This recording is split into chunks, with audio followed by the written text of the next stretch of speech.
बोधिसत्व भारत रत्न बाबा साहब डॉक्टर भीमराव अंबेडकर की 67वीं पुण्यतिथि के अवसर पर खलीलाबाद बाईपास चौराहे पर स्थित उनकी प्रतिमा पर माल्यार्पण एवं पुष्प अर्पित कर श्रद्धा सुमन अर्पित करते हुए पंडित रामकिन द्विवेदी लोकसभा 62 संत कबीर नगर प्रभारी एवं पूर्व प्रत्याशी विधानसभा 312 मेहदावल। निर्माण दिवस 6 दिसंबर 1956 को हुआ। बाबा साहब भीमराव रामजी अंबेडकर का पूरा जीवन राष्ट्र के हितों के लिए समर्पित रहा। उन्होंने काफ़ी कुछ झेला, लेकिन धैर्य के साथ उन्होंने अपनी सब विपत्तियों का सामना किया और वह सामना करते हुए भारत को अमूल्य निधि दे गए। जहाँ तक युवा पीढ़ी की बात है, युवा पीढ़ी को शिक्षित करने के लिए उन्होंने जो कुछ भी प्रयास किया वह सराहनीय रहा है। इसमें कोई दो राय नहीं है। विपरीत स्थिति के बावजूद उन्होंने काफ़ी कुछ शिक्षाएं ग्रहण की। तो युवा कौम को जगाने के लिए उन्होंने तमाम पत्र पत्रिकाओं का संपादन किया, जिसमें मूक नायक पत्रिका का प्रमुख स्थान रहा है, जो सोई हुई जनता को जगाने का उन्होंने बीड़ा उठाया और वह बीड़ा अंत तक जारी रहा।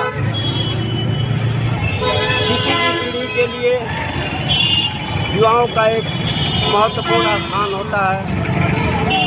उन्होंने समाज को शिक्षित करने के लिए हर संभव प्रयास किया और उन्होंने कहा कि शिक्षा वह शेरनी का दूध है, जिसने जितना ज़्यादा पिया उतना ही दहाड़ा। अस्पृश्यता निवारण से लेकर के मजदूरों, महिलाओं के उत्थान के लिए उन्होंने काफ़ी कुछ किया। कृषि के विकास के लिए, औद्योगिक क्रांति के लिए उनका जो संगठित प्रयास रहा वह किसी भी देश के लिए, हमारे भारतवर्ष के लिए अनुकरणीय रहा। विश्व के महान विभूति थे ही।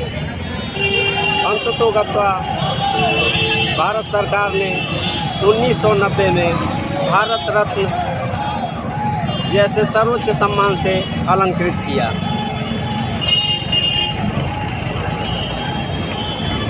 साहब को संविधान के निर्माता क्यों कहा जाता है, इसलिए आप क्या कहना चाहते हैं?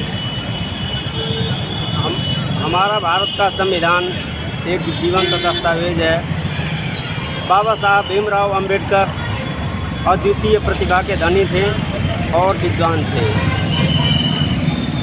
जहाँ तक उनकी डिग्री और शिक्षा की बात है, तत्कालीन भारतीय समाज में अपने राजनीतिक विभूतियों में वह सबसे ज़्यादा पढ़े लिखे थे, जो हम भारतवासियों के लिए काफ़ी सम्मान की बात है।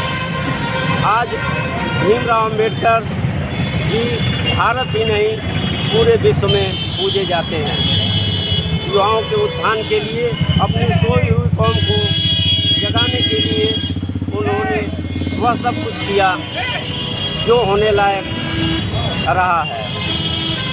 युवा पीढ़ी को शिक्षित करने के लिए बहिष्कृत हितकारिणी का गठन किया और जो कमियां रही हैं भारतीय समाज में वह दूर करने के लिए उन्होंने हमें भारत का संविधान दिया। प्रारूप समिति के अध्यक्ष थे। प्रारूप समिति के अन्य सदस्य कुछ ने कार्य ग्रहण नहीं किया और कुछ समय पर नहीं हो पाए, लेकिन उन सब के बावजूद अकेले उन्होंने बीड़ा उठाया और भारत को एक नया संविधान दिया।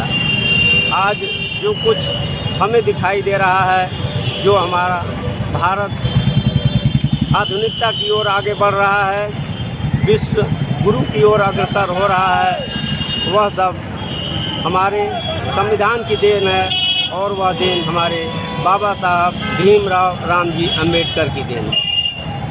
भारत रत्न उनको कब दिया गया था? भारत रत्न भारत का सर्वोच्च नागरिक सम्मान है और 1990 में उन्हें मरणोपरांत दिया गया। देश के उनके अतुलनीय योगदान के लिए यह भारत रत्न काफ़ी पहले ही मिल जाना चाहिए था, लेकिन 90 में दिया गया, जो हमारे लिए काफ़ी गर्व की बात है।